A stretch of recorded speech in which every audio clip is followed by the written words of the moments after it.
Subscribe करें मेरे channel को और बेल आइकॉन को प्रेस करें लेटेस्ट वीडियो हासिल करने के लिए। ये सब फ्री है। अगर वीडियो अच्छी लगे तो थम्स अप करें। अस्सलाम वालेकुम, welcome to my channel cook with Shaheen. आज मैं आपसे आलू चाट बनाने की रेसिपी शेयर कर रही हूँ।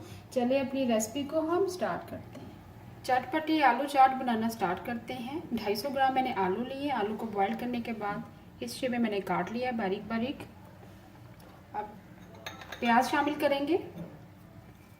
स्मॉल साइज का एक प्याज मैंने लिया है, बारीक बारीक काट लिया है,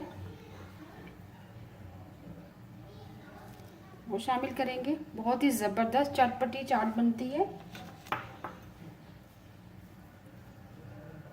पुदीना शामिल करेंगे।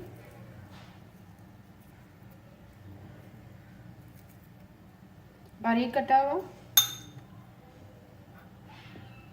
हरी मिर्चें शामिल करेंगे। एक लार्ज साइज की हरी मिर्च है, वो मैंने बारीक काट ली है।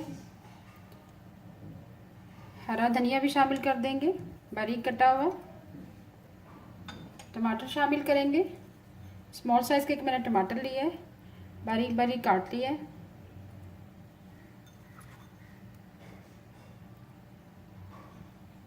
स्मॉल साइज का एक टमाटर शामिल कर दिए, प्याज शामिल कर दिए। अब दही शामिल करेंगे, बीट किया हुआ, तकरीबन 1 कप है। दही आप अपनी मर्ज़ी से शामिल कीजिएगा। दही मैंने शामिल कर दी है, अच्छी तरह से मैंने बीट कर लिया था। अब हम खट्टी मीठी चटनी शामिल करेंगे।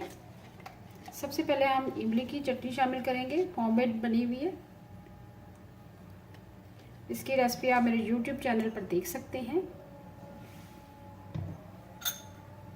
अब खुबानी की चटनी शामिल करेंगे।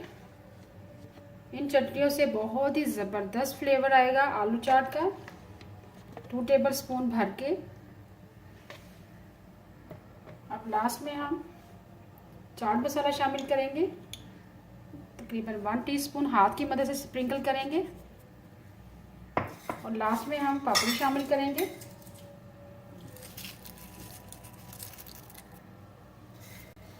बहुत ही मज़ेदार आलू चाट रेडी है। रमज़ान में ज़रूर ट्राई कीजिएगा और स्पेशली इसमें खुबानी की चटनी और इमली की चटनी ज़रूर शामिल करें। बहुत ही ज़बरदस्त जायका आएगा। उम्मीद है आपको आज की मेरी रेसिपी पसंद आई होगी। आपको अगर आज की रेसिपी पसंद आई है प्लीज़ मेरे चैनल को सब्सक्राइब करें, लाइक करें, कमेंट करें और शेयर करें। Thank you.